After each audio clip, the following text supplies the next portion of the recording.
কেন্দ্র সরকার যিনি সুনামগঞ্জ সদস্য লক্ষাধিক ভোট পেয়ে তিনি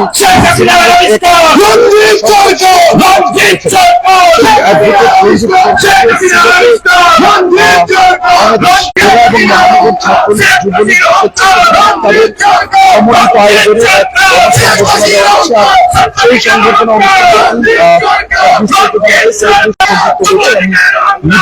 দেখতে পাচ্ছেন সুনামগঞ্জ এক আসনের সংসদ সদস্য যিনি অ্যাডভোকেট কেন্দ্র সরকার তার রাজনৈতিক পরিক্রমা কিন্তু এই সিলেটে তিনি ছাত্রলীগের রাজনীতি আওয়ামী লীগের বিভিন্ন তিনি কাজ করেছেন এবং জাতীয় সংসদের সংসদ সদস্য নির্বাচিত হয়েছেন এবং সিলেটেই যেহেতু তার রাজনৈতিক পরিক্রমা এবং বেড়ে তার একটি ব্যাপক জনপ্রিয়তা রয়েছে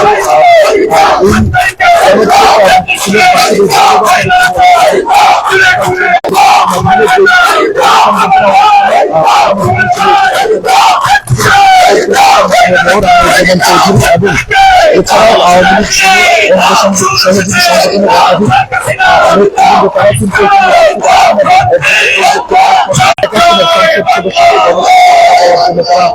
মুখে আছেন এবং সিলেট জেলা মহানগর ছাত্রলীগ যুবলীগ এবং স্বেচ্ছাসেবক লীগের যৌথ আয়োজনে আজকের আমি একটু কাশ্মীর মাননীয় সাংসদ অ্যাডভোকেট রঞ্জিত চন্দ্র সরকারের কাছ থেকে শোনার চেষ্টা করবো।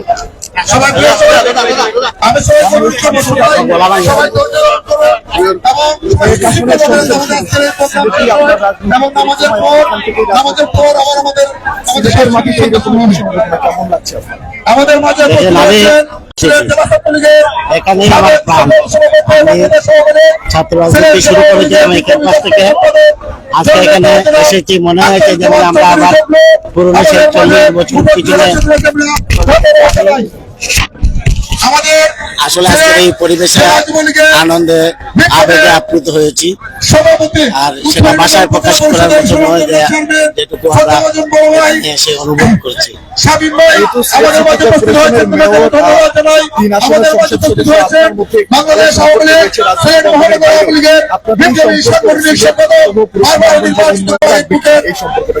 আসলে দেখেন সিলেটের মেয়র জগলু চৌধুরী আছেন আরো অনেকেই আমরা যারা এখানে রয়েছি আমরা সবাই কিন্তু সমসাময়িক পর্যায়ের ছাত্রদের কর্মী থেকে আজকে এই পর্যায়ে এসেছি। আমরা সবাই মিলেই কিন্তু আমরা সুনামগঞ্জ বলেন আর সিলেট বলেন আমরা সবাই মিলেই উন্নয়ন কর্মকাণ্ড আমরা পরিচালিত করতে চাই। দর্শক কথা বলছিলাম সুনামগঞ্জ এক আসনের মাননীয় সাংসদ রঞ্জিত চন্দ্র সরকারের সাথে যিনি আসলে আজকের আয়োজন কথা রাজনৈতিক অঙ্গনের বাইরেও চৌধুরী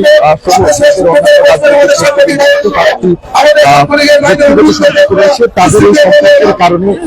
সিলেট বিভাগের প্রত্যেকটি জেলার উন্নয়ন এছাড়াও রঞ্জিত চন্দ্র সরকারকে জেলা আওয়ামী লীগ আমাদের মঞ্চের বাম পাশে একটু ছেড়ে যাবেন এবং মাঠের হিসেবে উপস্থিত মাননীয় সাথে হাসি ঠাট্টা হিসাবে জোরাজোরি করবেন না এটা অনেকেই বুঝতে পারে। সুতরাং সবাই সুশৃঙ্খল ভাবে সুন্দরভাবে এই অনুষ্ঠানটাতে আয়োজন করা যায় এবং সহযোগিতা করবেন এবং কোনো অবস্থাতে অতিথিদের সামনে কেউ আসবেন না করে তুলতে তারা কিন্তু একটি সাংস্কৃতিক অনুষ্ঠানের আয়োজন করেছেন কিছুক্ষণ আগেই আমাদের জাতীয়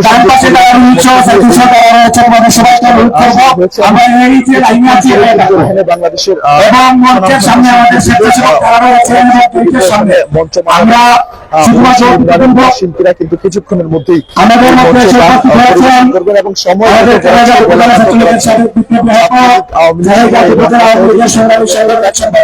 কিন্তু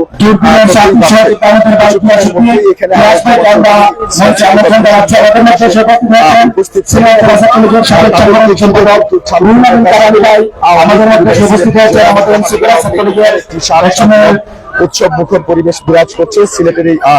সরকারি কলেজের মাঠে। দর্শক, সিলেট সরকারি কলেজ মাঠ থেকে সুনামগঞ্জ এক আসনের মাননীয় সাংসদ অ্যাডভোকেট রঞ্জিত চন্দ্র সরকারের গণসংবর্ধনা অনুষ্ঠানের সর্বশেষ খবর জানাচ্ছিলাম আমি লিবেন্দু তালুকদার। কিছুক্ষণের মধ্যে এখানে Sylhet city corporation mayor Anwaruzzaman Chowdhury তিনিও এসে যোগ দিবেন। প্রধান আমাদের মঞ্চের ঠিক পেছনে মসজিদ রয়েছে, মঞ্চের ঠিক পেছনে আমাদের সরকারি কলেজের মসজিদ রয়েছে, আপনারা নামাজ পড়ে আসতে পারবেন।